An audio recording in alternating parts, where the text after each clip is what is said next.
transfuse blood if they're hemodynamically stable. What about using the CBC to help guide us for transfusion? Specifically looking at the hemoglobin and the hematocrit. We know that a low hemoglobin and a low hematocrit is sometimes used to determine if somebody needs transfused. Do you think that's going to be helpful here in the setting of a GI bleed? Yes. You'd think so, right? Because if you lose a lot of blood, what should you see? You would expect the hemoglobin hematocrit to go down, right? You'd expect that. But in reality, what happens is if you lose, so when you check somebody's hemoglobin and hematocrit, what are you doing? Right? When you draw that sample of blood, right? So you draw a sample of blood and then you spin the blood down, right? You centrifuge it, and the packed components go down to the bottom, the heavier stuff goes down to the bottom, and then the lighter stuff, right, the plasma, is on top. And then it's the stuff down the bottom that we measured, right? Everybody okay with that? And hemoglobin is in grams of hemoglobin per deciliter. That's 100 milliliters of blood, right? And we said normal is about 15, right? Give or take. A little lower in women, a little higher in men. And then we measure the hematocrit, and that is the percentage. This would be the entire sample volume here, right? And then you can see that this is a little above 50%, so we'll say that's 55%. So 55% of the entire sample consists of packed cells, right? And that's the hematocrit. Here's the thing though, what happens in hemorrhagic shock? Losing all of your blood? You're losing your blood, right? But when I draw blood in someone who's hemorrhaged, acute hemorrhage, right? So the values are going to stay the same? yeah, so here's a tank. So here's a tank. Imagine that your circulatory system is just a tank of blood, right? So you got a tank of blood, and I've got 6 liters of blood in that tank, right? And I draw a sample of that blood, and the hemoglobin's 15, hematocrit's 55, right? Now what I do is I take that same tank, and I have a spigot attached to it, we'll say, all right? And I open that spigot up, and blood comes out, and I bleed it by a liter, and so now I have 5 liters of blood there, right? So I've lost a liter of blood. I'm gonna draw a sample of that, right? What am I gonna get? The same. I'm gonna get the same values, right? So it's really not until that patient gets an IV and they get crystalloids, right? They get IV fluids, and once they start getting IV resuscitation, or once the body starts trying to compensate for that, right? Fluids shifts out of the cells, right? Water shifts out of the cells and into the vascular space, right? So maybe I make up for that lost liter by adding a liter of, saline or lactated ringers, or some saline and some fluid coming from my cells. Now what I've done is I've diluted that blood at 5 liters, right? I have 6 liters back again, but I've diluted that out. And then if I run a sample of that, then what happens? Well, the hemoglobin's gonna be lower and the hematocrit will be lower. Does that make sense? So when I acutely lose blood, that's not gonna show up right away. It's like 2 hours. So your CBC lags behind by about 2 hours. So it's not going to give you immediate information, right? And so you can't really rely on it as far as resuscitation, right? Yeah, so CBC is not actually super helpful. And this is something we have not talked about, but I want to talk about it now. Somebody's losing a lot of blood acutely. We're giving them fluids, we're giving them blood. Is there a medication that might be helpful in this TXA? TXA? We often talk about TXA for what? Trauma. Trauma, but guess what? This is a perfect example of where TXA can be helpful. So, generally speaking, TXA is indicated for patients experiencing hemodynamically unstable GI bleed or suspected GI bleed patients. I didn't mention that yesterday so much, but I wanted to point that out today, that that's actually very important. You guys all okay with that? All right, yeah, so TXA, really important. Okay, there's another tool that you can use, and it's something called the shock index. You guys ever heard of the shock index? Yes. What is the shock index? I couldn't tell you the values, but essentially you're adding your blood pressure, heart rate, and Yep, so it's the heart rate, the numeric value. good, divided by the systolic blood pressure. Heart rate divided by systolic blood pressure. And greater than 1 generally means we want to transfuse. Yeah, so that's our shock index. Good. All right. Let's return to TXA. Do you guys remember major contraindications for TXA, or are there any contraindications we want to think about for TXA? History of strokes, excessive clotting disorder. Good, so venothromboembolic disorders, right, like DVT and PE, right, so severe thromboembolic disorders, good. What else?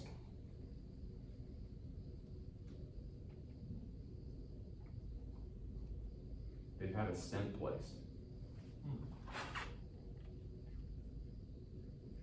We placed a stent, right? Why? Because we don't want to cause restenosis of that stent, clot to form in there. That'd kind of be bad.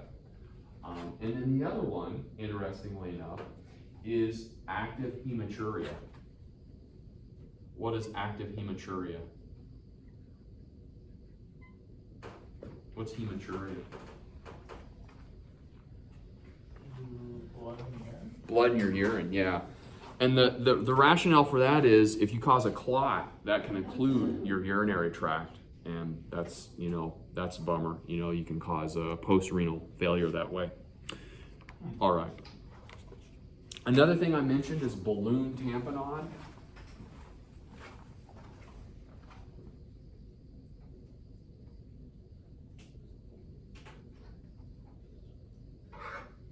That's things like the Blakemore tubes. We talked about that. Talked about the Blakemore tube.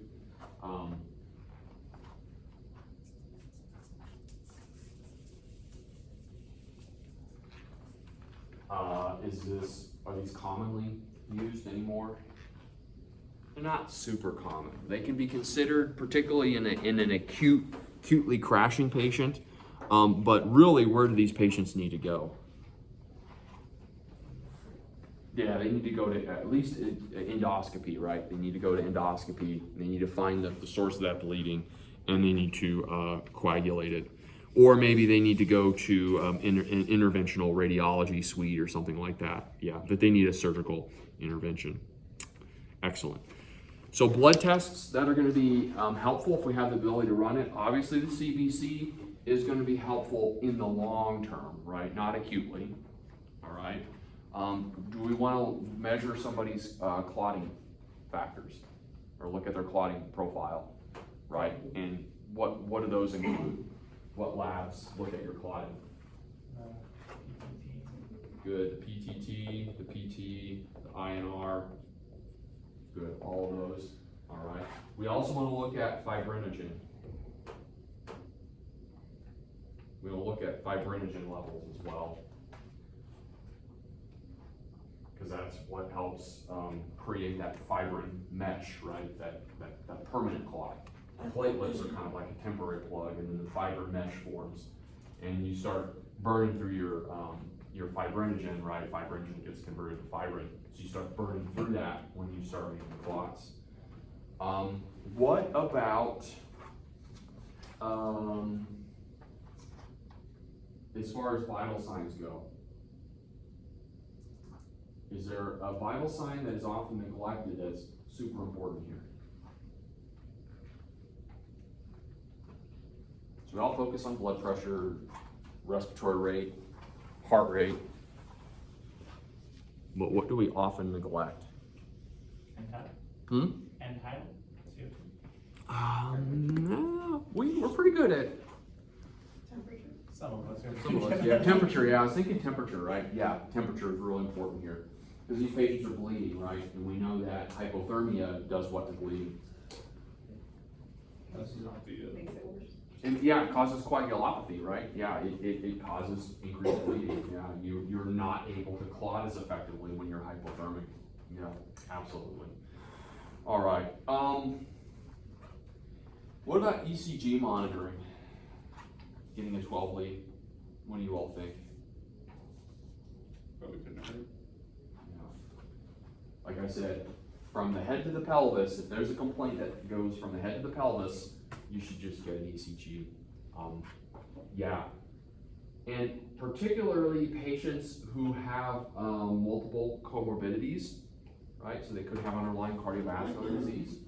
And interestingly enough, we actually saw this last year as the craziest thing. It's not uncommon though.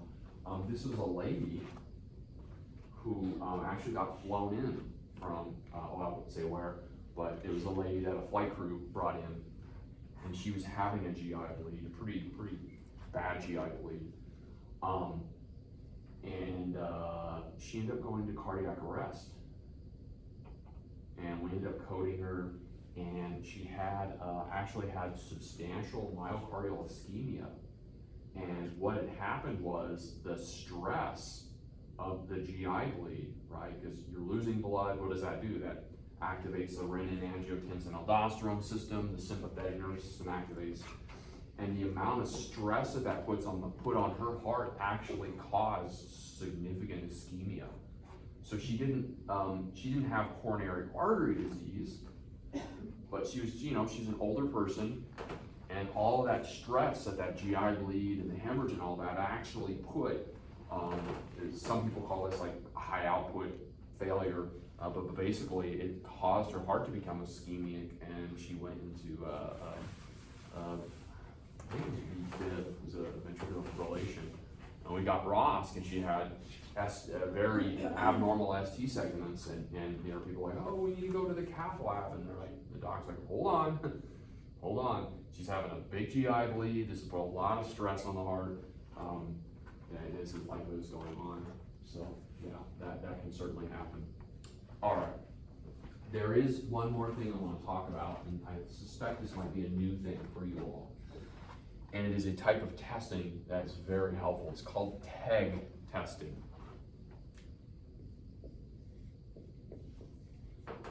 Have you guys ever heard of a TEG test? No? It's good if you haven't, because that means I'm actually covering something new. TEG testing is helpful in patients that are bleeding profusely, be it due to trauma or to some other medical emergency. TEG testing kind of has come out of the operating room. Traditionally is where it was done, and we're seeing it done more and more in the resuscitation bays of emergency rooms. And so what TEG stands for is thromboelastogram, I believe is the full name, thromboelastogram. And essentially what we do, and so this is drawn here, is we take a small sample, it's less than half a milliliter, I think it's about 0.4 milliliters of blood. So this is a very small, I've just blown it up for the sake of conceptually understanding what's going on here. So what we do is we take a small sample of blood and we put it in a little cup here. And this is inside of the analyzer, the machine. We put a small sample of blood inside of a cup. And then hanging above that cup, we have a little transducer. And that transducer is attached to a torsion wire. And then that torsion wire, a pin sits on top of that torsion wire, all right? So you've got this little pin sitting in this blood sample in this cup, right? And it's sitting on a torsion wire that's attached to a transducer. And then that transducer, the motion on that torsion wire, right? So you pull on it, for example, or you swing it around, the motion actually gets converted into electrical signals that are then processed by a computer, all right? So you put this in, and then there's a little warmer underneath the cup. So there's a little warmer, and it keeps the blood at 37 degrees Celsius, right, which is body temperature. And then the cup moves back and forth. It kind of oscillates like this. So it oscillates kind of slowly, and it's warmed, and that oscillation just kind of simulates venous flow, right? So it kind of keeps the blood moving very slowly. All right, so that's the setup. So what's going to happen here? I have this warm blood, it's moving very slowly. What's going to happen is over time, the blood's going to start doing what? Eventually it's gonna start clotting. It's going to start clotting, right? And when that blood starts clotting, it gets sticky, right? It gets sticky, and then it attaches to this pin, right? And it starts putting torsion on that pin, and then that pulls on this torsion wire, right? And then remember, this whole thing's moving and starts pulling on it, and then that pulling gets transduced into the computer, and what happens is we get a printout, all right? And this is what a printout looks like, all right? And so what we see here is we see amplitude on the y-axis, up and down. That's amplitude, and it's measured in millimeters. And then time on the x-axis, and time is usually measured in minutes, all right? And there are a few values that you need to be aware of. So when we get a printout, when we get a TEG, a thromboelastogram printout, it'll look something like this here, all right? And there are some things that we look at. So the first thing that we look at is this straight line right here. So you're gonna have a straight line, and what does that mean? Well, that means the blood is not clotting, right?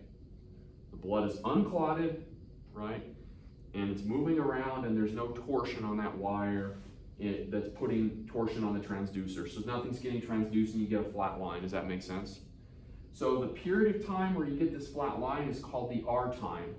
It's the period of time it takes to get the first clot formation, all right? And this should take about 5 to 10 minutes, all right?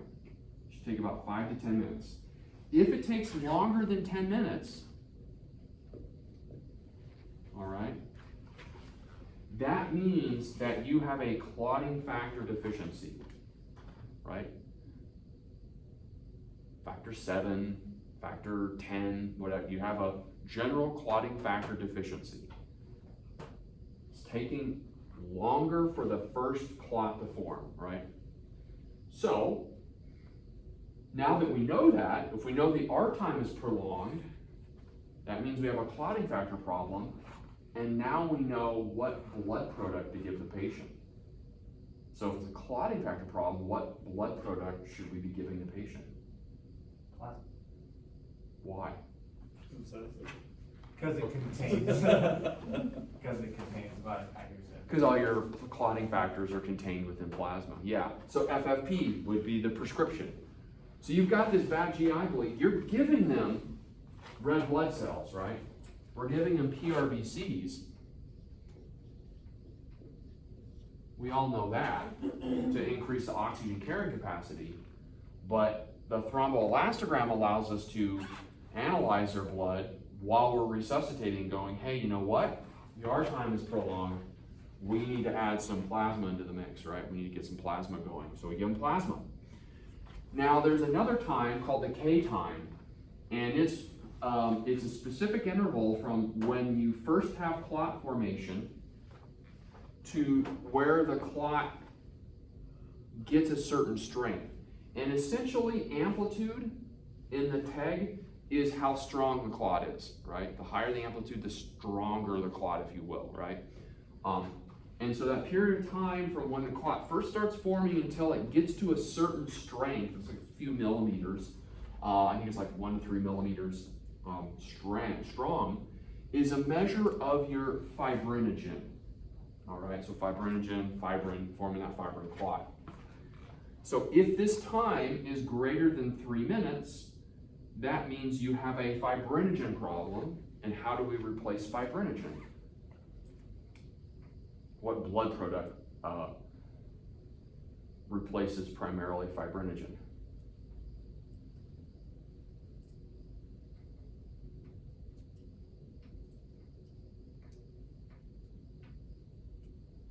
What are the major blood products? Let's just review them real quick. Packed red blood cell. So PRBCs, you got packed red blood cells. Plasma. FFP, fresh frozen plasma. Whole blood. Whole blood. And the other one. Cryoprecipitates, right? Yeah. Cryoprecipitates are primarily where you get your fibrinogen from. Yeah. All right. Another thing that we look at is something called the alpha angle. In science and technology, in math, whenever you see a little circle with a line through it like that, that tends to refer to angle, right? So the alpha angle. And so essentially, if I draw a straight line, so the R and the K here, this is a straight line. If I were to extend that through the clot formation, right? I can actually take a measure right here, right? So you've got the slope here, the slope in reference to the straight line, and you can take that angle there, all right? And that angle gives us some idea of, it's a slope essentially, right? It's giving us some idea of how steep is this right here? What's the slope there, right? Or M, right? Y equals mx plus b, what's the slope? And we know that if a slope, right, is very tall like that, what does that mean? You're clotting quickly. You're clotting quickly, right? The speed is very quick. And then if your slope is very shallow, right, very small, it's not, right? Does that make sense? And so that alpha angle is the speed of that fibrin mesh forming. And it should be about 50 to 70 degrees. And that is also a fibrinogen issue, right? So clotting factors is the R time, the K time, all right? That's fibrinogen, and your alpha angle is also fibrinogen, all right? And then there's something called MA, and that just stands for maximum amplitude, and that's the thickest portion of this clot, right, in millimeters. And this should be, in normal patients, about 55 to 70 millimeters. And if it is shorter than that, if it's less than, say, 55 millimeters, then that suggests a platelet problem, all right? And so what do we need to do? We need to give our patient platelets. Platelets is yet another blood product. We haven't talked about them specifically, but they are another blood product, all right? And then finally, there's something called the LY30, and that is the lysis percentage at 30 minutes. So a clot forms, and then what happens? The clot breaks down, right? And so the lysis, the LY30, is what percentage of that clot has broken down after 30 minutes. 0 to 8% is normal. And if it is greater than 8%, what does that mean? You can give TXA. Or that they're actively breaking down. You're breaking down clots faster than you should be. And that is an indication for TXA if TXA has not already been given. Does that make sense? So the thromboelastogram can really help us determine what specific kind of blood product we need to give or we need to add, right? Because oftentimes what you will do, what you're going to see done is something called one-to-one therapy. I think we talked about this in patho. You guys remember that? The one-to-one-to-one therapy.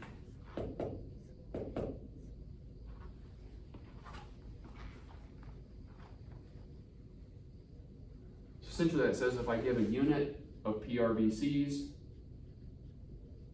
I should give a unit of FFP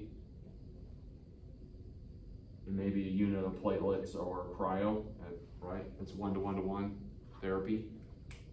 There are some people that argue for other like 1-to-1-to-2 and things like that, but most people agree something around 1-to-1. And so what you do is you'll run this during your resuscitation, go, oh, you know what, we need to give some more FFP, or no, we need to add some additional platelets or cryo into the mix. And then one more thing I want to mention is what else should we be giving our patients that are getting lots of blood products? Another medication. Calcium. Nailed it, calcium. You tend to burn through your calcium. Probably due to the metabolic processes that are going on, the shock and all that, and then some of it due to the citrate load that the patient's getting from, because remember you mix the blood product, like the PRBCs, you mix it with sodium citrate, and that binds the calcium to prevent the blood from clotting. So calcium, right? You want to have an amp of calcium in the mix at least as well. So these are all, again, really important things for us to understand as paramedics, because now in the state of New Mexico, what can we do? We can initiate blood, right? Now we could always transport somebody receiving blood, but now we have the ability to initiate blood, and so we need, there's a little higher level of understanding regarding the administration and monitoring of blood products. All right, everybody okay with that? Does that kind of make sense? Okay, sweet. So I'm just going to show you some examples of TEGs. Let's see here. All blurred out. No, the flash. The what? I was taking a picture. And Your flash came on, yeah. Did you see the picture? That's what happened. I went to see the picture, the flash was on the windshield. All right, so I'm just gonna pull up and just kind of show you what this looks like. And then we'll take a little break. So the graph goes both ways because of the swinging pendulum. Well, it's more like it gets pulled on. Yeah, so so that it's actually not swinging because the blood, so the pen's in there, and if the blood's not clotted as that cup moves around, that pen will remain stationary. And then what happens is as the blood starts to clot, the clot kind of sticks to that pen, and then it pulls the pen down, and it's that pulling, it's that tension that you're measuring. Does that kind of make sense? All right. So this is the thromboelastogram. I talked about it. Here's a little picture of how it works. Okay, 0.36 milliliters. I think I said 0.4, didn't I? So it's a little off, but anyway, it's a tiny amount. But what I really wanted to show you is one of these pictures here. So this is just another diagram of it, right? So up to the MA, the maximum amplitude here is all coagulation, and then fibrinolysis is after that. Now, oftentimes what we'll do is when you do the TEG test, you'll get a printout before you go into fibrinolysis, because fibrinolysis is, 30 or more minutes, right? And if you're acutely resuscitating, you may only, be several minutes in. So oftentimes what you're gonna get is you're gonna get an incomplete TEG. You'll get just this part of it, right? And then over time, the rest of it will print out. Does that kind of make sense? Sweet. So what happens when the angle changes, when you have more fibrinolysis, less coagulation? What's going to change the shape of this printout, right? And it's the shape of that printout that we're going to look at to determine, is this a problem with the R, the K, or the alpha angle, etc. So these are some important patterns. So do you see this one at the top here? This is more or less a normal pattern, right? So you have a short little R there, right? So it only takes a couple minutes, and then you start clotting, and you see how the slope here is pretty steep slope, and then you're maintaining the maximum amplitude for lots of time afterwards. So this is normal here. Everybody okay? This is what you want to see. And then over time, what's going to happen is this will decrease, right? Like that. But again, we're resuscitating, so you may not see that. So right here, what do you notice here with this diagram? What is this right here? It's a long tail, isn't it? And that tells us what? It's taking longer for the clot to beginning the onset of clotting, right? And so this is that long R, or the lack of clotting factors. Does that make sense? And what does this kind of look like? Those of you that are maybe drinkers. Champagne. Yeah. I was gonna say a corn dog, but. I also. Corn dog, okay, corn dog, yeah. Looks kind of like a wine glass, right? Yeah, okay. Right, so like a wine glass is like a classic, That was my yeah. first thought was a corn dog. A corn dog. Yeah, it does kind of look like a corn dog, doesn't it? Yeah. Alcohol. So now, what's the difference between this one up here and this one here? The amplitude. A low amplitude, right? So the MA is short, right? So what does that mean? Well, that means your platelets aren't working, right? You're not forming that platelet plug, and because the platelet plug needs to form, and then the fiber mesh forms on top of that, right? So you're not forming that platelet plug, all right? So that's a platelet issue, right? And this kind of looks like a test tube, right? So wine glass is clotting factors.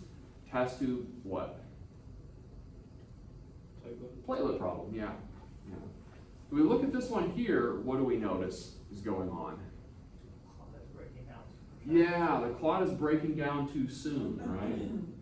You do see this, but you're going to see it, right? This is this is just a few minutes in, versus you should only see an 8% decrease in clot size after 30 minutes, right? So this is unusual breakdown of the clot, all right? And then this is just really super thick.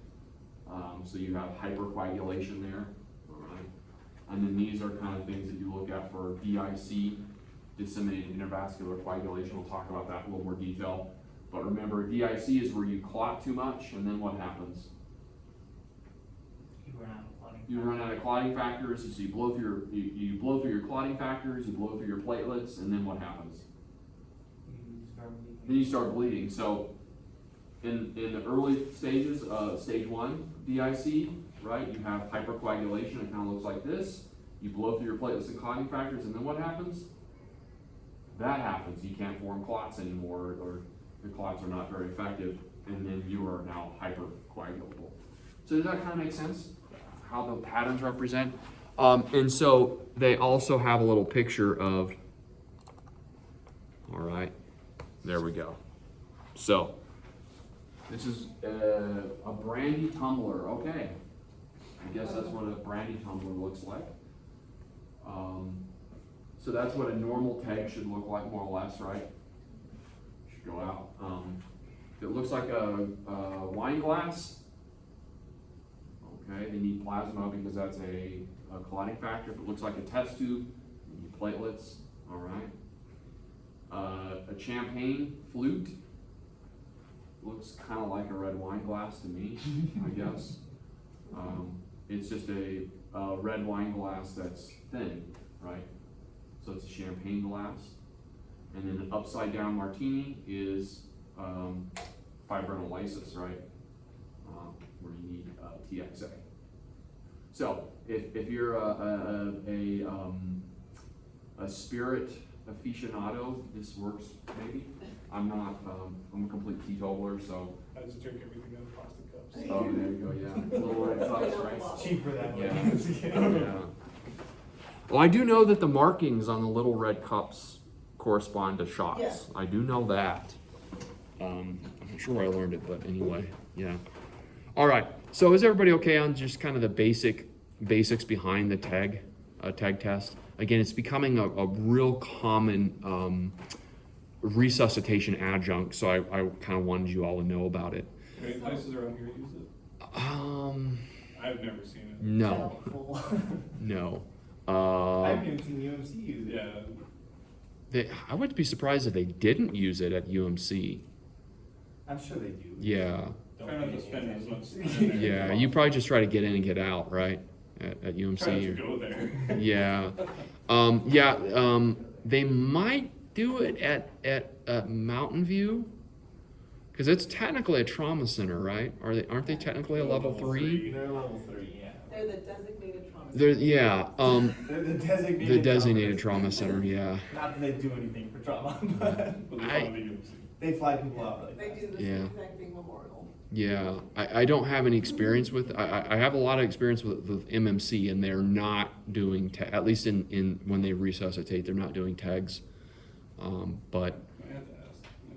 yeah, I'd be curious to see if Mountain View, because it's becoming a really kind of a standard thing that you're doing during resuscitation. So I wouldn't be surprised if they did, but yeah, I'd be curious to know. All right, well, let's go ahead and take a break.